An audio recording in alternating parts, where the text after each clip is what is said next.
فيعني انت ان شاء الله تعدي من ميامي، وبعد ما تعدي من ميامي هتخش على خالد بن الوليد كده هتلاقي الشط. هتعدي من ميامي، بالميراس هتخسر منه، وبورتو هتخسر منه. بورتو انت يعني في الغالب بورتو يعني انت ممكن تعادل ماتش منهم وتصعد، هي دي الفكرة. لكن انت هتكسب ميامي. الماتشين بعديهم بالميراس ده اللي هو ايه، اللي هو الفريق الاول في البرازيل، بالميراس او من اشهر الفرق البرازيليه. حلو. وبورتو البرتغالي، وميامي الامريكي اللي هو صاحب الارض والجمهور. فانت سهل تكسب ميامي، سهل تكسب ميامي. لكن بالميراس وبورتو لو عرفت تصمد وتتعادل مع فرقه فيهم ممكن تصعد، ممكن تصعد. غير كده لا. اولا بالميراس فرقه تقيله وغلبات في كاس العالم اللي قبل اللي فات تقريبا. حلو.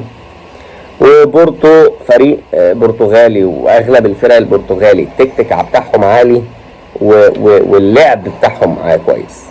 يعني في اغلب الفرق البرتغاليه مش هتعرف تلعب قدامهم تكتيك، وبالميراس اعلى منك سرعه ومهاره. فانت ما عندكش غير ميامي. والله لقيت نفسك خسرت ميامي، شكرا، قفل وما تحاول ما تخسرش كتير، حاول ما تشيلش نتيجه عشان بس ما يبقاش الشكل بتاعك بايظ اكتر ما هو بايظ. ميامي فرصتك الوحيده، اضعف فرقه هي ميامي. اولا الامريكان مش بتوع كوره، الامريكان اللعبه الاولى عندهم هي الامريكان فوتبول.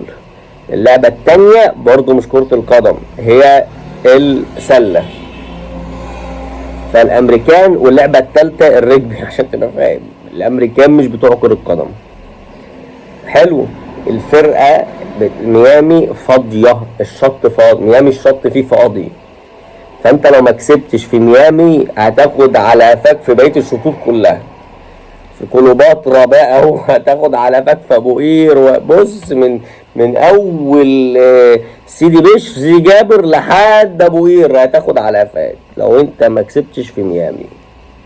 ميامي المحطه الوحيده الاسهل ليك، ويبقى لك اسم فرقه كسبت فريق ميسي. غير كده الفرقتين التانيين اقوى من ميامي. فكك من ميسي، مفيش لاعب بيشيل فرقه. ميامي ده تعبان مله. لكن بالميراس فرقه تقيله وغلباك قبل كده في كاس العالم. حلو.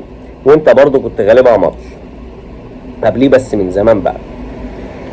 بورتو فرقه تقيله في كاس العالم. بورتو فرقه برتغاليه، والفرقه البرتغاليه قلنا ان هي تكتيكيا اعلى. ففرصتك الوحيده. شكرا.